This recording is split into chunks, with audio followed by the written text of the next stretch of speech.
अच्छा 10 गणित NCERT chapter number 4.1 द्विघात समीकरण। तो आज हम प्रश्नावली 4.1 का पढ़ेंगे। ठीक है, द्विघात समीकरण। तो चलिए क्वेश्चन शुरू करने से पहले इसका बेसिक जानते हैं। तो द्विघात समीकरण के बारे में थोड़ा जानते हैं। तो है द्विघात समीकरण। द्विघात समीकरण समीकरण इसका मतलब क्या होता है? द्वि माने दो, घात माने घात का समीकरण। समीकरण ठीक, द्विघात का समीकरण। द्विघात समीकरण का मतलब है दो घात का समीकरण या द्विघात वाला समीकरण, या इसे लिख सकते हैं दो घात वाला समीकरण। समीकरण ठीक है। और देखिए चैप्टर नंबर 2 में पढ़े हैं दो घात बहुपद। द्विघात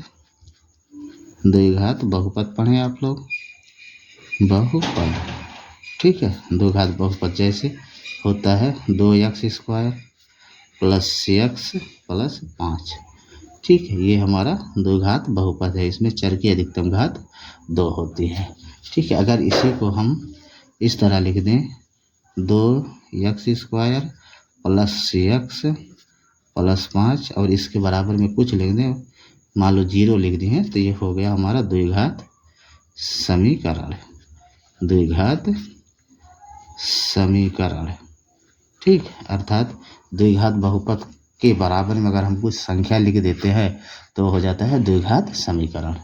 ठीक, अब द्विघात समीकरण का व्यापक रूप देख लीजिए। दो घात समीकरण का व्यापक रूप या मूल रूप। द्विघात समीकरण, द्विघात समीकरण का मूल रूप, द्विघात समीकरण का मूल रूप या व्यापक रूप। ठीक, व्यापक रूप ये होता है ax² + bx + c बराबर 0। तो देखिए इसमें चर की अधिकतम घात 2 है, तो इसलिए दो घात समीकरण कहलाएगा। जहाँ हमारा a का मान 0 नहीं होता है। अगर ये मान लो a बराबर a का मान अगर हम 0 रखते हैं तो ये पूरा पोर्शन 0 हो जाएगा, तो बचेगा bx + c। तो ये दो घात समीकरण नहीं कहलाएगा। और a b c वास्तविक संख्याएं हैं। वास्तविक संख्याएं हैं। ठीक है, ए व बी वास्तविक संख्याएं हैं। अर्थात यह देखिए a b और c वास्तविक संख्या ना कि चर है। चर हमारा सिर्फ x ही है, तो इसे ध्यान रखिएगा। a b c वास्तविक संख्या है। वास्तविक संख्याओं का मतलब वह संख्या जिसमें परमेय और अपरिमेय संख्याएं दोनों होती हैं। तो इस प्रश्नावली में इतना ही बेसिक का ज़रूरत है, तो इतना ही बताए हैं। इस तरह नहीं बता रहे हैं बेफालतू में। जैसे प्रश्नावली में जितने सूत्र या जितने का ज़रूरत होगा उतने ही बताएंगे। ठीक है, तो चलिए अब प्रश्नावली शुरू करते हैं। प्रश्नावली 4.1 का पहला क्वेश्चन देखते हैं। जांच कीजिए कि क्या निम्न द्विघात समीकरण है। तो हमको ये दिया है, इसी को हल करके हमको बताना ये द्विघात समीकरण है कि नहीं। जिसमें x का अधिकतम घात 2 होगा वही हमारा द्विघात समीकरण होगा। कम या ज़्यादा होगा तो द्विघात समीकरण नहीं कहलाएगा। ठीक है, तो चलिए पहले का पहला हल करते हैं। तो पहले का पहला दिया है x + 1 का होल स्क्वायर बराबर 2 × x - 3।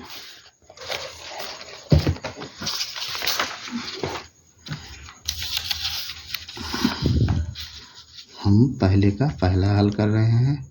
पहले का पहला तो दिया है x + 1 का होल स्क्वायर बराबर दिया है 2 × x - 3। ठीक है, तो चलिए इसे हल करते हैं। हल में इसे हल करने पर अगर हमारा चर की अधिकतम घात 2 है तो दो घात समीकरण कहलाएगा, नहीं तो नहीं कहलाएगा। तो चलिए इसे हल करते हैं। एक बार इसे लिखते हैं, तो इसे लिखेंगे तो हो जाएगा x + 1 का होल स्क्वायर बराबर 2 × x - 3। ठीक है, तो अब देखिए इसमें हमारा एक सूत्र लग रहा है, कक्षा 9 में सर्व संख्या भी पढ़े हैं, तो वही है। तो लिखेंगे चूँकि a + b का होल स्क्वायर बराबर होता है a² + b² + 2ab। ठीक, तो इसी के आधार पर इसको हम खोलते हैं। तो चलिए एक बार इसे लिखते हैं। तो देखिए यह x की जगह पे a की जगह पे x है और b की जगह पे 1 है। ठीक है, तो इसे खोलते हैं तो ये हो जाएगा x² + 1 का वर्ग करेंगे, फिर प्लस 2 × x × 1 बराबर में 2 को अंदर गुणा कर 2 का x में करेंगे तो ये हो जाएगा 2x माइनस 2 का गुणा 3 से करेंगे तो 6। सबको इधर लाते हैं तो ये हो जाएगा x² प्लस x का वर्ग करेंगे तो 1 का वर्ग करेंगे तो 1 ही होगा, प्लस 2 का गुणा x में करेंगे 2x होगा, 2x का गुणा 1 में करेंगे तो 2x 1 के 2x। अब देखिए 2x इधर प्लस में इधर आएगा तो माइनस में 2x, माइनस में 6 इधर है, बराबर के इधर आएगा +6। अब बराबर के उधर कुछ नहीं बचा तो ये 0। ठीक है, अब देखिए 2x प्लस में 2x माइनस में तो ये घट जाएगा, तो बचेगा हमारा x² और ये 6 7 प्लस 7 बराबर 0। तो देखिए इसमें चर की अधिकतम घात 2 है, तो लिखेंगे अतः यह द्विघात समीकरण है। अतः यह द्विघात समीकरण है, द्विघात समीकरण है। ठीक, यही हमारा आंसर हो गया। तो अगर वीडियो ना समझे वीडियो को दोबारा देखें, वीडियो को लाइक और शेयर जरूर करिएगा दोस्तों। चलिए अब क्वेश्चन नंबर पहले का दूसरा देखते हैं। पहले का दूसरा दिया है x² - 2x बराबर -2 × 3 - x। तो चलिए पहले का दूसरा लगाते हैं। पहले का दूसरा है x² - 2x बराबर -2 × 3 - x। तो चलिए इसे हल करते हैं। हल में इसे हल करते हैं तो देखिए ये तो खुला है, हम -2 का गुणा इन दोनों में करेंगे तो ये हो जाएगा x² - 2x फिर बराबर -2 का 3 में गुणा करेंगे तो होगा -6। ठीक है, माइनस माइनस प्लस 2 का गुणा x में करेंगे तो ये 2x हो जाएगा। सबको बराबर के इधर लाते हैं तो ये हो जाएगा x² - 2x -2x इधर 2x प्लस में है, इधर आएगा तो -2x हो जाएगा, और -6 इधर है, इधर आएगा तो +6 बराबर में कुछ नहीं तो 0। ठीक, अब इसे और थोड़ा सरल कर देते हैं तो x², अब देखिए -2x फिर -2x मिल के हो जाएगा -4x + 6। ठीक है, तो यही हमारा आंसर है, बराबर में 0। और देखिए इसमें चर की अधिकतम घात 2 है, तो ये हमारा द्विघात समीकरण है। तो लिखेंगे अतः यह द्विघात समीकरण है। अतः यह द्विघात समीकरण है, द्विघात समीकरण है। ठीक, यही हमारा फाइनली आंसर है। तो पहले का दूसरा भी हो गया, अब पहले का तीसरा देखते हैं। पहले का तीसरा है एक ब्रैकेट में x - 2 × x + 1 बराबर x - 1 × x + 3। तो इसे लगाते हैं। चलिए इसको हम इधर ही लगा देते हैं, कोई दिक्कत नहीं है, यहीं पर लगा देते हैं। तो पहले का तीसरा है x - 2 × x + 1, x - 2 × x + 1। ठीक, इसके बाद बराबर में x - 1 into x plus 3, x plus 3। तो चलिए इसे हल करते हैं। हल में देखिए, अब एक बार हम एक्स का गुणा एक्स में करेंगे, फिर इसमें करेंगे। इसी प्रकार -2 का गुणा इसमें करेंगे, फिर इसमें करेंगे। इसी प्रकार इसको भी एक्स का गुणा इस एक्स में करेंगे, फिर एक्स का गुणा 3 में करेंगे। इसी प्रकार -1 का गुणा एक्स में करेंगे और -1 का गुणा 3 में करेंगे। तो चलिए करते हैं। तो एक्स का गुणा एक्स में करेंगे तो ये हो जाएगा एक्स स्क्वायर, ठीक। फिर प्लस एक्स का गुणा 1 में करेंगे तो एक्स 1 के एक्स, फिर प्लस -2 का गुणा एक्स में करेंगे तो 2x, फिर माइनस प्लस माइनस 2 1 के 2 बराबर एक्स का गुणा एक्स में करेंगे तो ये हो जाएगा एक्स स्क्वायर। फिर एक्स का गुणा 3 में करेंगे तो ये हो जाएगा प्लस 3x, फिर -1 का गुणा एक्स में करेंगे तो -x हो जाएगा, और प्लस माइनस माइनस 1 का गुणा 3 में करेंगे तो 3 हो जाएगा, ठीक। अब सबको हम बराबर के इधर लाते हैं तो ये हो जाएगा एक्स स्क्वायर प्लस, यहाँ से देखिए एक्स -2x -2, फिर एक्स स्क्वायर इधर प्लस इधर आएगा तो माइनस में एक्स स्क्वायर हो जाएगा, फिर प्लस 3x इधर आएगा तो -3x हो जाएगा। एक्स इधर माइनस में इधर आएगा प्लस में x होगा, 3 इधर माइनस में इधर आएगा +3, बराबर में कुछ नहीं तो 0, ठीक है। बराबर में कुछ नहीं तो 0। अब देखिए एक्स स्क्वायर इधर प्लस में है, एक्स स्क्वायर इधर माइनस में है, तो ये घट के ख़त्म हो जाएगा और बचेगा हमारा तो बचेगा एक एक्स में से 2x घटाएंगे तो हो जाएगा -x, ठीक है। इसी प्रकार -3x और प्लस x इसे घटाएंगे तो हो जाएगा -2x, और -2 प्लस 3 ये घटेगा तो हो जाएगा 1 प्लस 1, क्योंकि बड़ा वाला चिन्ह लिया जाता है, बराबर में कुछ नहीं तो 0। इसे और सरल करते हैं तो ये दोनों मिलके हो जाएगा -3x प्लस 1 बराबर 0। तो इसमें देखिए चर की अधिकतम घात हमारा 1 है, लेकिन द्विघात समीकरण में चर की अधिकतम घात 2 होती है, तो ये हमारा द्विघात समीकरण नहीं है। तो लिखेंगे अतः यह द्विघात समीकरण नहीं है, द्विघात समीकरण नहीं है, ठीक। यही हमारा आंसर हो गया। अगर वीडियो ना समझें, वीडियो को दोबारा देखें, वीडियो को लाइक और शेयर जरूर करिएगा दोस्तों। चलिए पहले का तीसरा हो गया, अब हम पहले का चौथा देखते हैं। चौथा है x -3 इंटू 2x + 1 बराबर x इंटू x + 5। तो पहले का चौथा लगाते हैं। पहले का चौथा है x -3 इंटू 2x + 1 बराबर x इंटू x + 5। तो चलिए इसे हल करते हैं।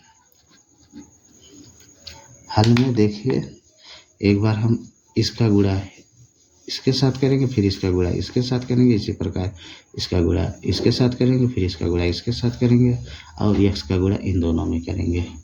तो चलिए करते हैं। तो x का गुणा 2x में करेंगे तो ये हो जाएगा 2x स्क्वायर, ठीक है। फिर x का गुणा 1 में करेंगे तो प्लस x हो जाएगा, फिर माइनस प्लस माइनस 3 का गुणा 2x में करेंगे तो ये हो जाएगा 3 दूनी 6x, फिर माइनस प्लस माइनस 3 का गुणा 1 में करेंगे तो ये हो जाएगा 3, बराबर में x का गुणा x में करेंगे तो ये हो जाएगा x स्क्वायर, फिर प्लस x का गुणा 5 में करेंगे तो ये हो जाएगा 5x। अब देखिए बराबर के इधर वाली संख्या को हम इधर लाते हैं, बराबर के इधर, तो चिन्ह बदल जाएगा, तो ये हो जाएगा 2x square plus x minus 6x minus 3x square, इधर प्लस में इधर आएगा -x स्क्वायर, 5 इधर प्लस में है, 5x इधर प्लस में इधर आएगा -5x हो जाएगा, बराबर में कुछ नहीं तो 0, ठीक है। अब देखिए यहाँ एक्स स्क्वायर है और यहाँ 2x स्क्वायर है, तो 2x स्क्वायर में से एक एक्स स्क्वायर घटाएंगे तो ये बचेगा हमारा एक्स स्क्वायर। ठीक है, अब देखिए एक एक्स में से 6x घटाएंगे तो -5x बचेगा, और -5x इधर भी है तो -5x, और इससे -5x मिलके हुआ -10x। ठीक, और बचा है हमारा सिर्फ 3, तो माइनस में 3 बराबर में 0। तो देखिए इसमें चर की अधिकतम घात हमारा 2 है, तो ये हमारा द्विघात समीकरण कहलाएगा।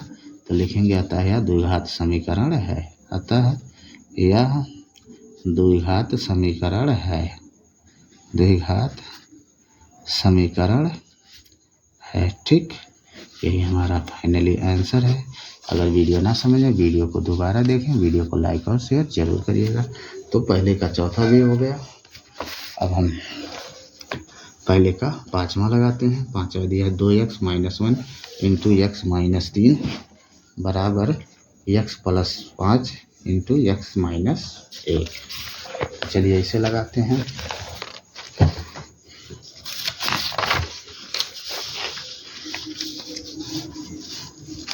तो पहले का पाँचवा हल कर रहे हैं।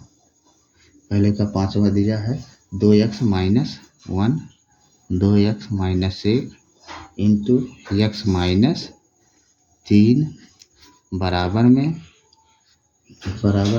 x + 5 into x - 1। ठीक है, चलिए अब इसे हल करते हैं। तो हल में लिखेंगे, हल में तो उसी प्रकार अब इस 2x का गुणा x में करेंगे, फिर 2x का 3 में करेंगे, इसी प्रकार -1 का गुणा x में करेंगे, फिर -1 का गुणा 3 में करेंगे, इसी प्रकार इसको भी करेंगे। तो चलिए करते हैं। तो 2x का गुणा x में करेंगे तो ये हो जाएगा 2x स्क्वायर। ठीक, फिर प्लस माइनस 2x का 3 में करेंगे तो ये हो जाएगा 3 दूना 6x, माइनस प्लस माइनस 1 का गुणा x में करेंगे तो x ही होगा, माइनस माइनस प्लस 3 का गुणा 1 में करेंगे तो 3 1 का 3 बराबर x का गुणा x में करेंगे तो x स्क्वायर, फिर x का गुणा -1 में करेंगे तो ये -x हो जाएगा, फिर 5 का गुणा x में करेंगे तो +5x, फिर 5 का गुणा 1 में करेंगे तो +5। ठीक, अब तो हमारा गुणनखंड हो ही गया है। अब सबको एक तरफ लाते हैं, तो और जब इधर लाएंगे तो सबका चिन्ह बदल जाएगा। तो ये हो जाएगा 2x square -6x -x + 3 -x square. अब देखिए ये घटेगा तो -4x होगा, 4x को इधर लाएंगे तो +4x हो जाएगा, प्लस में 5 बराबर में 0। इसको भी सॉल्व कर सकते थे यहीं, लेकिन हम नहीं किए। चलिए आगे करते हैं। अब देखिए यहाँ 2x स्क्वायर और यहाँ x स्क्वायर है, तो ये घट जाएगा तो बचेगा हमारा x स्क्वायर, -6x और -x मिलके 7x हुआ। 7x में से 4x घटाएंगे तो होगा -3x। ठीक, अब बचा हमारा 3 और 5, 5 3 8 बराबर में 0। तो यहाँ देखिए चर की अधिकतम घात 2 है, तो ये भी हमारा द्विघात समीकरण है। तो लिखेंगे यह द्विघात समीकरण है। ठीक, यही हमारा आंसर हो गया। तो पहले का पांचवा भी हो गया। अब चलिए अगला देखते हैं। पहले का छठा दिया है x स्क्वायर + 3x + 1 बराबर x - 2 का होल स्क्वायर।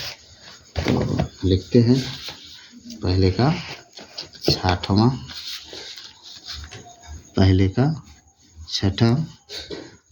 छठा है x स्क्वायर + 3x फिर +1 बराबर में x - 2 का होल स्क्वायर। चलिए अब इसे हल करते हैं। हल में देखिए ये तो खुला है, यहाँ लग रहा है ए माइनस बी का होल स्क्वायर। तो लिखेंगे चूँकि ए माइनस बी का होल स्क्वायर बराबर होता है A square plus B square minus 2ab। ठीक है, तो चलिए इसे लिखते हैं। तो जैसे है वैसे लिखेंगे। तो x square plus 3x plus 1 बराबर इसको इसकी तरह खोल देते हैं। तो ये हो जाएगा x का वर्ग प्लस 2 का वर्ग माइनस 2 गुणे एक्स गुणे 2। इसे और सरल करते हैं। तो x square plus 3x plus 1 बराबर एक्स स्क्वायर और 2 का वर्ग करेंगे तो होगा 4 और 2 दूनी 4 और एक्स में गुणा करेंगे तो minus 4x।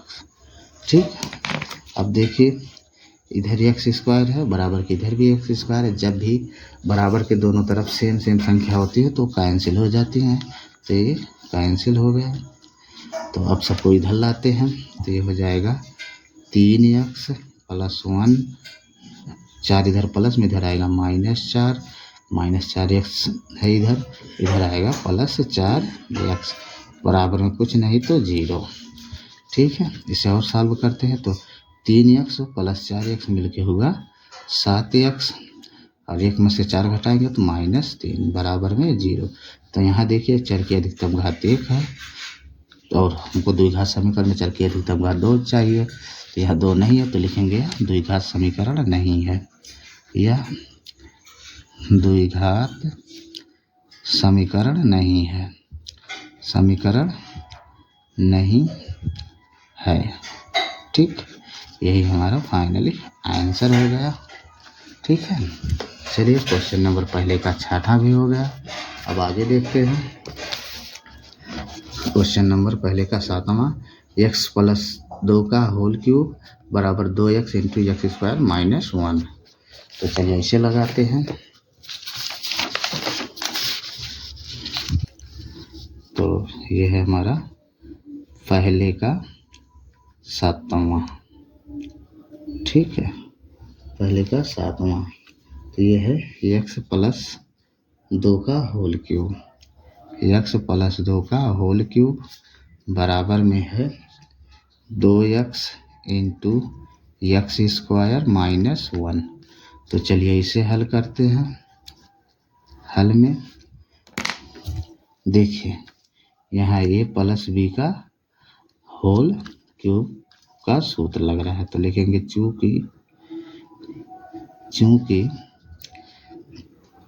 a plus B का होल क्यूब बराबर होता है a क्यूब धन b क्यूब धन 3a स्क्वायर b धन 3ab स्क्वायर। ठीक है, 3ab स्क्वायर। चलिए अब इसके आधार पर इसको खोलते हैं और इसको अंदर गुणा करते हैं। तो चलिए तो ये हो जाएगा x क्यूब प्लस 2 का क्यूब प्लस 3 गुणे एक्स स्क्वायर गुणे 2 प्लस 3 गुणे एक्स गुणे 2 का होल स्क्वायर बराबर अब 2x का गुणा एक्स स्क्वायर में करेंगे तो ये हो जाएगा 2x क्यूब। 2x का -1 में करेंगे तो ये हो जाएगा -2x। ठीक है, इसे और सरल करते हैं। तो ये हो जाएगा x क्यूब प्लस 2 का क्यूब करेंगे तो होगा 8 प्लस 3 दूना 6 का एक्स स्क्वायर में गुणा करेंगे तो ये हो जाएगा 6x स्क्वायर। फिर प्लस 3 का 2 दूनी 4 हुआ 4 तियाँ 12x। अब 2x क्यूब को इधर लाते इधर प्लस में इधर आएगा तो -2x क्यूब। फिर 2x इधर माइनस में इधर आएगा प्लस 2x हो जाएगा बराबर में कुछ नहीं बचा तो 0। ठीक, इसे और सरल करते हैं। तो देखिए x क्यूब यहाँ है, यहाँ 2x क्यूब है। तो x क्यूब में से 2x क्यूब घटाएंगे तो ये बचेगा -x क्यूब। ठीक, यहाँ 6x स्क्वायर है और कहीं 6x मान नहीं है तो प्लस 6x स्क्वायर। ठीक, अब देखिए यहाँ 12x है और यहाँ +2x है, तो इसे ये जोड़ देंगे तो ये हो जाएगा 12 2 14x। ठीक है, बचा है हमारा 8, तो 8। अब देखिए यहाँ चर की अधिकतम घात 3 है और हमको चाहिए चर की अधिकतम घात 2, तो लिखिए तो ये हमारा द्विघात समीकरण नहीं है, बराबर में 0 भी है, तो लिखेंगे यह द्विघात समीकरण नहीं है, समीकरण नहीं है। ठीक, यही हमारा फाइनली आंसर है। अगर वीडियो ना समझ में आए वीडियो को दोबारा देखिए, वीडियो को लाइक और शेयर जरूर करिएगा दोस्तों। चलिए अब अगला देखते हैं।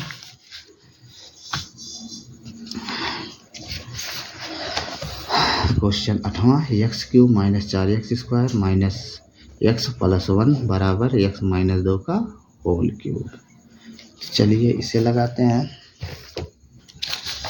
तो ये है पहले का 8वां। ठीक, तो एक बार क्वेश्चन को लिखते हैं। तो ये है x³ - 4x² - x + 1 बराबर में x - 2 का होल क्यूब। ठीक, तो चलिए इसे अब सॉल्व करते हैं। तो हल में लिखेंगे, हल में एक चीज़ ध्यान दीजिए, यहाँ देखिए यहाँ a - b का होल क्यूब का सूत्र लग रहा है, तो लिखेंगे चूँकि a - b का होल क्यूब बराबर होता है a³ ऋण b³ ऋण 3a² b धन 3ab²। ठीक है, तो ये वाला इसके आधार पर खुलेगा, बाकी ये तो खुला ही है, इसको ऐसे लिखेंगे। तो चलिए लिखते हैं। तो ये है x³ - 4x² - x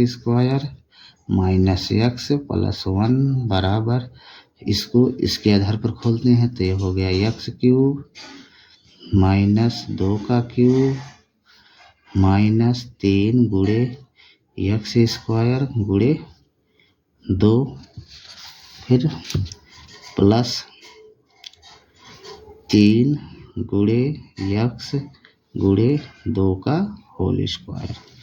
ठीक है, इसे और सॉल्व करते हैं। तो ये हो जाएगा x³ - 4x² - x + 1 बराबर x³ - 2 का क्यूब करेंगे 8 होगा।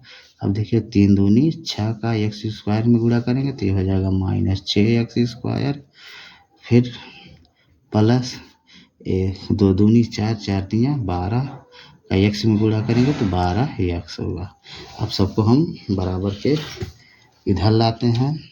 यहाँ सॉरी यहाँ क्यूब है तो ये क्यूब ही होगा, गलती से स्क्वायर लिख दिए थे, यहाँ क्यूब ही है। तो हम सबको इधर लाते हैं। और एक बात ध्यान रखिए, यहाँ x³ है और यहाँ भी x³ है, बराबर के दोनों तरफ सेम संख्या, तो x³ कैंसिल हो गया। अब जो बचा उसे लिखते हैं। तो चलिए अब देखिए ये बचा हमारा -4x² -x + 1। अब इधर वाली संख्या को हम इधर लाते हैं तो चिन्ह बदल जाएगा, ये प्लस है तो -8, ये माइनस है तो इधर +6x², इधर +12x है, इधर आएगा तो -12x बराबर में कुछ नहीं तो 0। अब देखिए यहाँ -4x² और यहाँ +6x² है, तो ये घट जाएगा तो ये बचेगा हमारा 2x²। ठीक, यहाँ -x है और यहाँ -12x है, ये दोनों को जोड़ेंगे तो ये हो जाएगा -13x। 1 में से अगर 8 को घटाएंगे तो ये बचेगा -7 बराबर में कुछ नहीं तो 0। तो यहाँ देखिए चर की अधिकतम घात हमको 2 मिला। ठीक, तो ये हमारा द्विघात समीकरण, तो लिखेंगे यह द्विघात समीकरण है। ठीक, ये द्विघात समीकरण है, यही आंसर हो गया। तो पहले का 8वां भी हो गया। चलिए अब अगला देखते हैं। तो पहले का 8वां, तो पहले में 8 ही खंड था, तो हम 8 का 8 कर लेंगे। अब क्वेश्चन नंबर 2 को देखते हैं। क्वेश्चन नंबर 2 दिया है, निम्न स्थितियों को द्विघात समीकरणों के रूप में निरूपित कीजिए। पहला दिया है, एक आयताकार भूखंड का क्षेत्रफल 528 वर्ग मीटर है। क्षेत्र की लंबाई मीटरों में चौड़ाई के दुगने से एक अधिक है। हमें भूखंड की लंबाई और चौड़ाई ज्ञात करनी है। तो चलिए इसे लगाते हैं।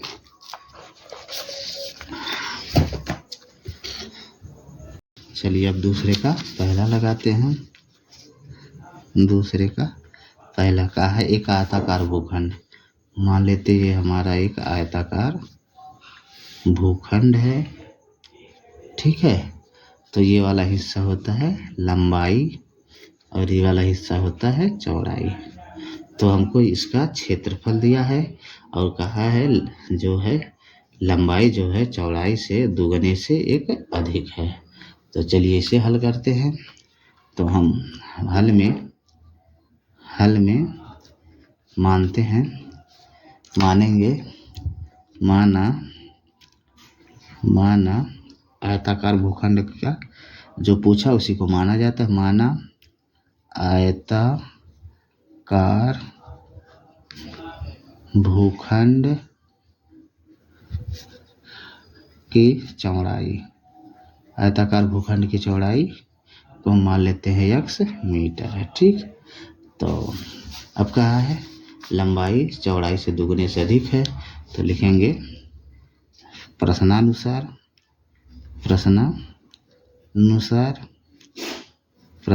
में देखिए बोला है लंबाई जो है चौड़ाई से दुगने से एक अधिक है। तो लंबाई हो जाएगा हमारा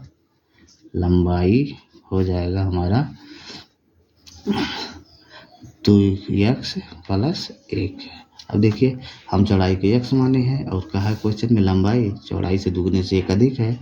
अगर ये x है तो ये दुगना होगा तो 2x होगा और एक अधिक तो +1, वही यहाँ लिखे हैं, ठीक है। अब लिखते हैं। अब हमको दिया है आयताकार भूखंड का क्षेत्रफल। आयताकार भूखंड का क्षेत्रफल, आयताकार भूखंड का क्षेत्रफल दिया है हमारा 528 वर्ग मीटर, 528 वर्ग मीटर, ठीक।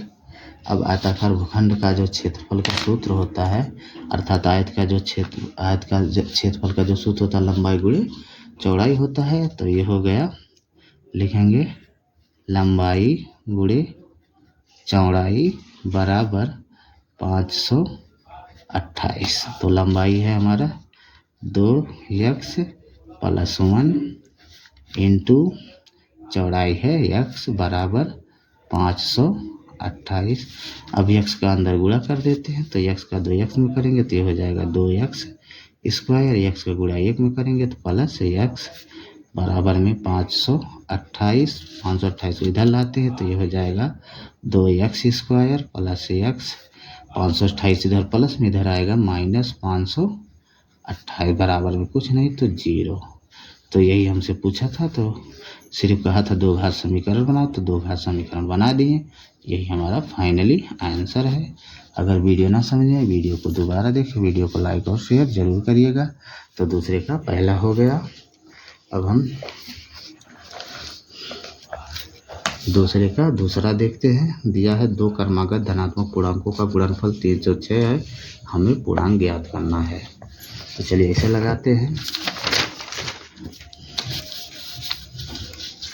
तो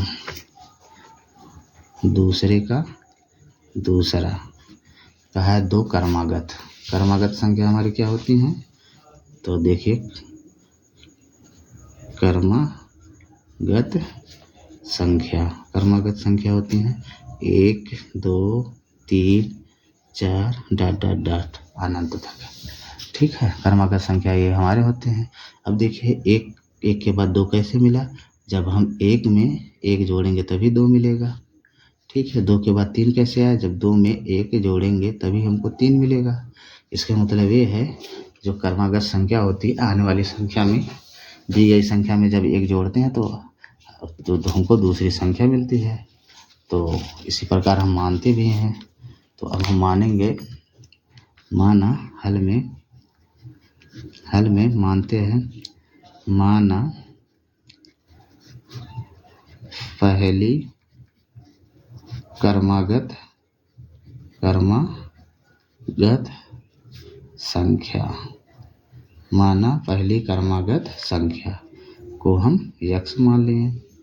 ठीक है, तो दूसरी क्रमागत संख्या क्या होगा? जैसे पहली क्रमागत संख्या 1 है, दूसरी 2 है। 2 कैसे मिला? जब एक में एक जोड़ें तो इसी प्रकार दूसरी हमारा कैसे मिलेगा? अगर पहला x है तो दूसरा x + 1 होगा। तो लिखेंगे तथा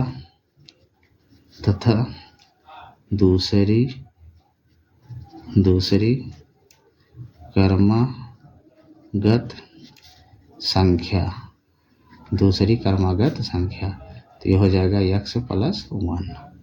ठीक, x + 1। अब प्रश्नानुसार में बोला है कि इन दोनों का गुणनफल जो दिया है वो 306 दिया है। तो लिखेंगे प्रश्नानुसार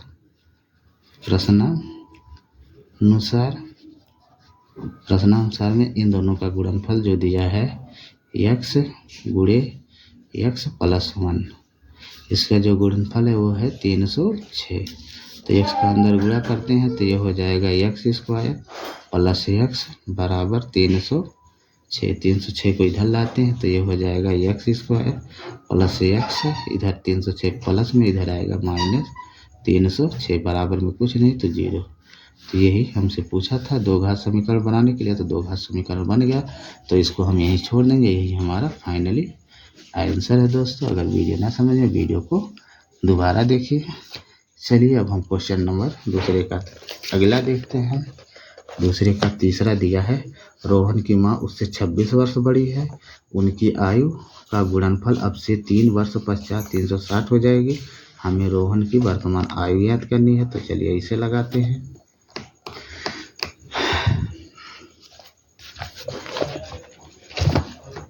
चलिए अब हम दूसरे का तीसरा लगाते हैं। दूसरे का तीसरा, ठीक है। तो देखिए जो हमसे पूछा है उसी को हम मानेंगे। तो इसमें पूछा है रोहन की वर्तमान आयु।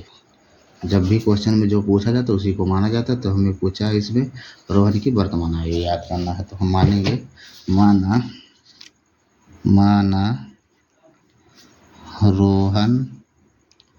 रोहन की वर्तमान आयु। तो रोहन की वर्तमान आयु हम मान लेते हैं x वर्ष। ठीक है, तो माँ की आयु कितना हो जाएगा? तो माँ की आयु क्वेश्चन में बोला है रोहन की माँ उससे 26 वर्ष बड़ी है। तो रोहन की माँ उससे 26 वर्ष बड़ी है। अगर रोहन की वर्तमान आयु x है तो उसकी माँ की आयु इससे 26 वर्ष ज़्यादा है, तो x + 26 हो जाएगा। तो माँ की वर्तमान आयु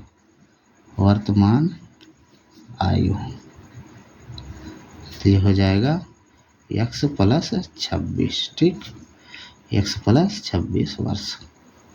ठीक, अब देखिए आगे फिर बोला है हमसे 26 वर्ष बड़ी है, तो उनकी आयु का गुणनफल अब से 3 वर्ष पश्चात 360 हो जाएगी। मतलब इनके आयु का जो गुणनफल है 3 वर्ष बाद 360 हो जाएगी। तो हम लिखेंगे प्रश्नानुसार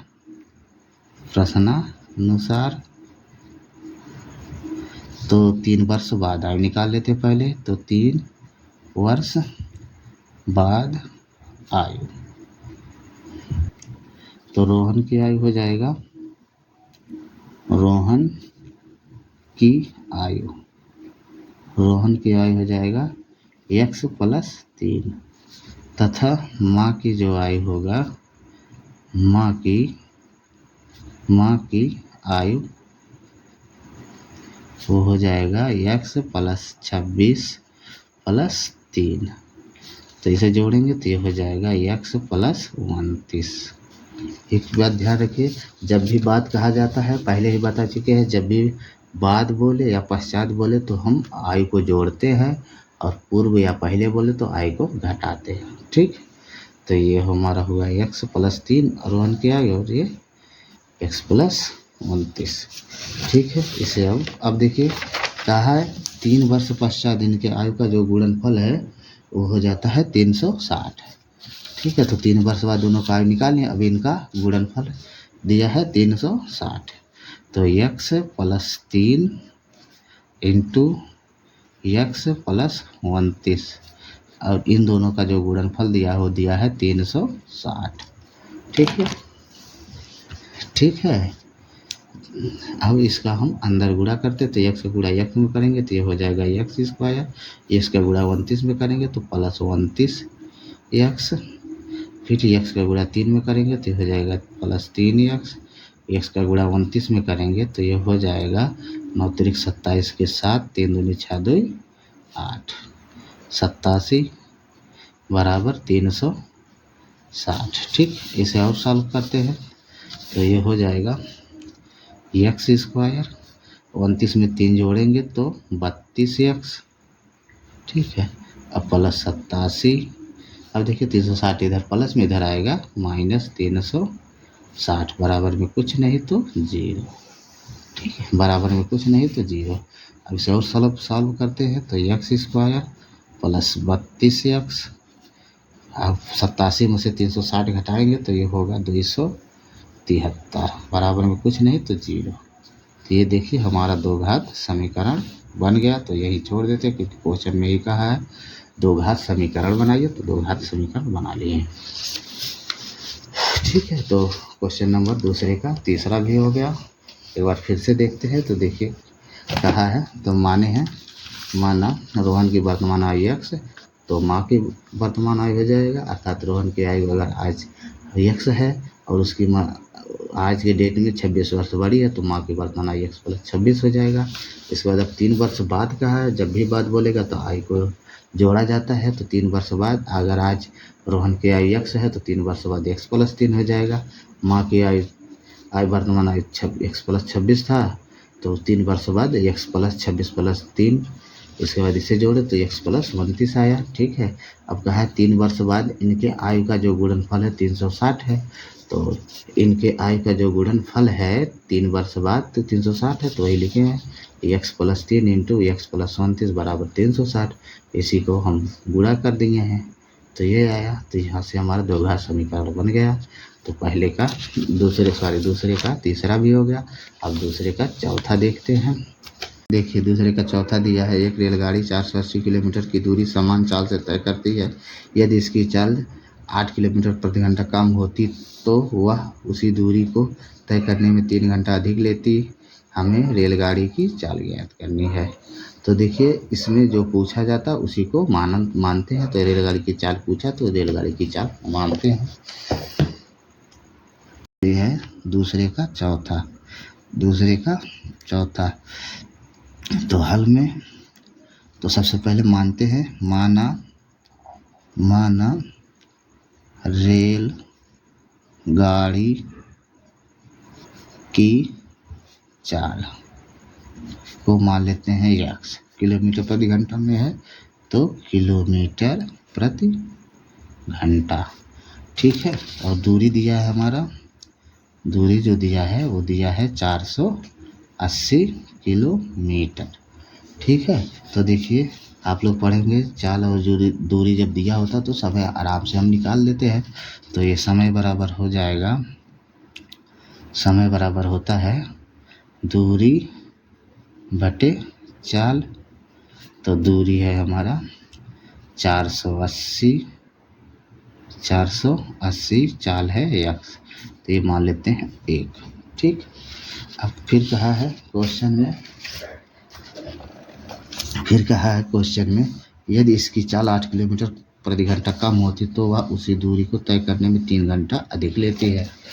तो चलिए लिखते हैं 8 किलोमीटर प्रति घंटा कम होने पर होने पर चाल।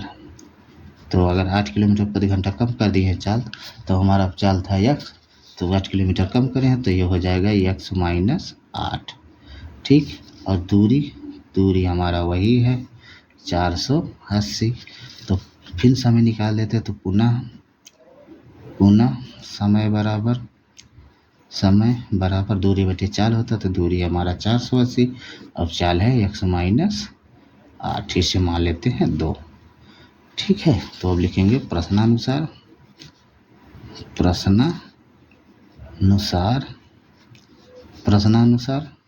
समीकरण माने हैं तो समीकरण फिर लिख सकते हैं। समीकरण 1 व 2 से, तो देखिए कहा है जब इसकी चाल 8 किलोमीटर प्रति घंटा कम होती है तो यह 3 घंटा अधिक लेती है। ठीक है, 3 घंटा ज़्यादा समय लेती है। तो लिखेंगे 480 बटे